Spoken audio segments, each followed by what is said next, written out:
건성 피부에서는 그렇게 가볍게 써서는 안 되고 로션을 쓰고 안 되면 크림까지 꼭 써줘야지 수분 로스를 좀 없애주고 피부 장벽을 만들 수가 있단 말이죠. 그래서 신경을 더 많이 써야 되고 지성인 분들은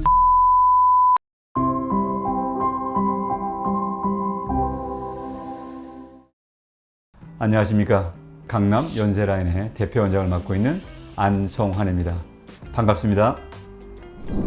일반적으로 세안할 때 이렇게 할까 저렇게 할까 뭐 세게 문질러야 되나 얇게 문질러야 되나 사람들마다 또는 매체마다 말씀하신 선생님마다 다 다르단 말이죠. 저는 이렇게 설명하고 싶어요. 우리가 이제 설거지를 할 때 수세미 같은 걸로 막 빡빡빡 문지르면 기스가 나잖아요. 그죠? 또 그릇을 아낀다고 살짝 닦으면 뭐가 묻어 있고 남게 된단 말이죠. 그래서 적절하게 피부의 상태, 그리고 오늘 내가 메이크업을 어떻게 했는지, 오일리하게 했는지, 그냥 건성으로 했는지, 그렇게 케이스 바이 케이스로 한번 오늘 뭐 조금씩 예를 들면서 설명을 한번 해드릴까 합니다.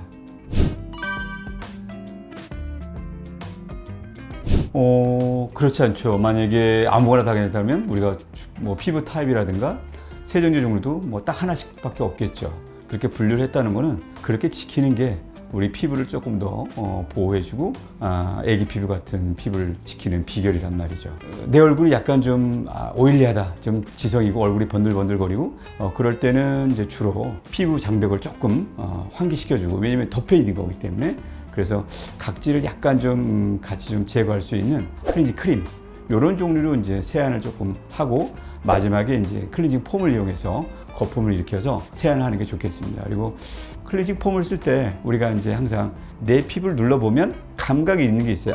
이 정도면 이런 게 각 개인마다 있다는 거죠. 그래서 약간 클렌징 폼 돌릴 때도 이렇게 비비는 게 아니라 약간 원형으로 이렇게 돌리면서 모공 쪽에 있는 노폐물이라든가 쌓여있는 것들을 조금 벗겨낸다는 이런 마음으로 이렇게 돌려서 세안하는 걸 저는 적극적으로 추천하고요. 건성 피부는 세안제 선택하는데 조금 자유로워요. 그죠? 오일리한 사람보다. 좀 메이크업을 아주 진하게 쓸 경우에는 메이크업을 좀 지우려면 뭐 클렌징 오일 같은 거 써도 되고, 앞서 얘기했던 뭐 클렌징 크림이라든가 클렌징 젤 뭐 다 써도 돼요. 대신 양을 너무 많이 쓴다든가 이런 강박관념을 갖지 말고 그냥 깨끗하게만 닦아낸다는, 이 안에 있는 모공 청소를 한다라는 기분으로 세안하시는 게 가장 좋을 것 같습니다. 우리 피부는 약산성을 띠고 있어요. pH 한 4.5에서 한 5.5 정도의 약산성을 좀 띠고 있어서 아무래도 세수를 자주 하다 보면 산성기를 많이 떨어뜨려서 세균도 좀 자주 올 수가 있고 트러블도 훨씬 더 많이 생길 수가 있고 이런 문제가 좀 생길 수가 있고, 또 하나는 우리도 이제 빨래를 너무 자주 하다 보면 헐어지잖아요. 닳아지고 그런 것처럼 얼굴에 피부 장벽이 너무 많이 없어지고 오히려 이제 건조해지고 피부 장벽에 문제가 생길 수가 있기 때문에 너무 자주 세안하는 건 좋지 않고요.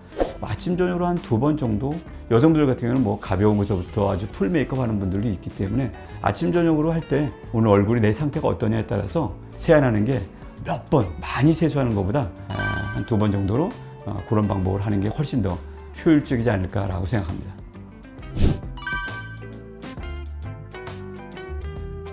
저한테 오는 환자 같은 경우에는 자외선 차단제만큼 보습제를 굉장히 많이 강조를 해요. 왜냐하면 보습제라는 거는 피부의 장벽이라든가 피부의 폐하, 노화 이런 것들을 막아줄 수 있는 많은 효과를 볼 수 있는 거란 말이죠. 예를 들어서 가뭄이 오면 논밭에 쫙쫙 갈라듯이 우리가 보습이 안 되면 피부도 쫙쫙 갈라져요. 그러면서 피부 장벽이 깨지면서 주름이 많이 늘고 피부가 처지고 노화가 빨리 진행된단 말이죠. 그래서 보습제를 잘 골라서 써야 되는데 사람마다 얼굴 타입이 여러 가지가 있죠. 그죠? 건성 피부에서는 그렇게 가볍게 써서는 안 되고 로션을 쓰고 안 되면 크림까지 꼭 써줘야지 수분 로스를 좀 없애주고 피부 장벽을 만들 수가 있단 말이죠. 그래서 건성인 사람들은 훨씬 더 수분제에 신경을 더 많이 써야 되고 종류도 훨씬 더 많이 갖고 있어야 되겠죠. 지성인 분들은 사실은 뭐 아까 말씀드렸지만 가볍게 뭐 토너 정도 이 정도만 좀 터치를 해도 되고, 여름에는 이제 에어컨이 많이 켜 있잖아요. 그래서 에어컨을 직접 막는다니까 이렇게 되면은 크림이나 로션까지 다 발라도 그 에어컨 바람 때문에 얼굴 피부가 말라질 수밖에 없단 말이에요. 그러니까 그런 장소를 좀 피한다든가 틈틈이 물을 좀 마실 수 있는 기회가 되면 조금씩 자주 이렇게 먹는 습관, 이런 것들이 내 피부를 지킬 수 있는 방법이란 말이죠. 네. 오늘은 뭐 여러 가지 피부 타입에 따라서 우리가 어떻게 관리를 하고 보습제, 세안 방법 이런 것들을 좀 잠깐 좀 알아봤는데 이렇게 그냥 나도 모르게 가다가 나빠지는 경우도 종종 있단 말이죠. 그래서 오늘 제 말씀을 조금 참조를 해서 세안할 때나 또는 보습제를 고를 때 좀 도움이 됐으면 좋겠습니다. 네, 지금까지 강남 연세라인원의 대표 원장을 맡고 있는 안성환이었습니다.